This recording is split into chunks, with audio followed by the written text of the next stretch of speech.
think it's a really important issue, the measurement of jobs. We have lots of countries that have lots and lots of young people who don't have jobs. We have many countries where there are people in jobs that are not very high quality. And there are many countries where employment generation is a really critical issue for poverty alleviation. So I think because of all of those reasons, we need to be able to understand how to measure jobs. And what we do now is we measure jobs by looking at whether people are in employment or not, or how many hours they're working, or where they're working. But we don't yet have a very good understanding of what the quality of those jobs are, and how we might go about measuring that.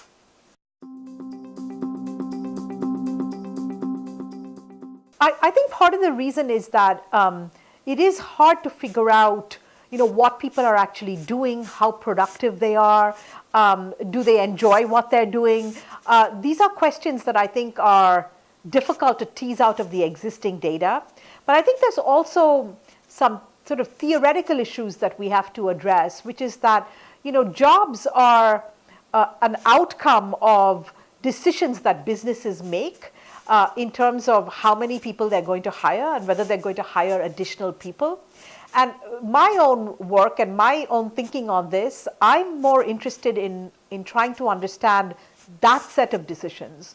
Why are businesses deciding to hire more people, or why are they deciding to fire people? Why are they deciding to downsize? What are some of the reasons for the decisions that business owners make in terms of the kinds of workers they employ, the number of workers they employ, the hours that they provide to these workers? I think this is a set of issues that we need to do a lot more thinking about. And in the African context, which is where I do most of my research, I'm very interested in how the cost of labor drives the decision of businesses and business owners to hire workers.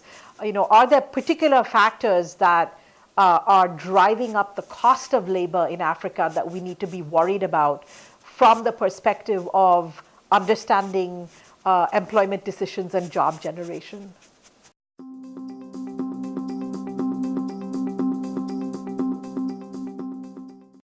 I think a couple of things in terms of how we move the jobs agenda forward.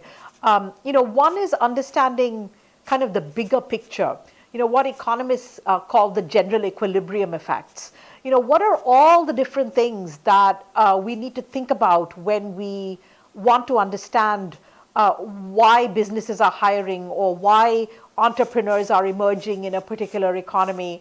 With my own research, I'm interested, for example, in the fact that many African cities are very expensive overall. Rents are expensive, food prices are high, gas prices are high. To what extent does that affect employment decisions by businesses, by small firm owners? Those are the kinds of things I am sort of worrying about currently. So I think from a policy perspective, there's the question of sort of the measurement of the job itself. How many hours does the person work? Is the quality of the job good or whatever? But then there's these bigger questions, which I think we also need to worry about. What are some of the drivers of employment outside sort of the labor market dynamics itself? Are these overall price levels important? Is it important that we see this pattern of a particular pattern of jobs in countries that are very resource intensive? How do we go about trying to understand that?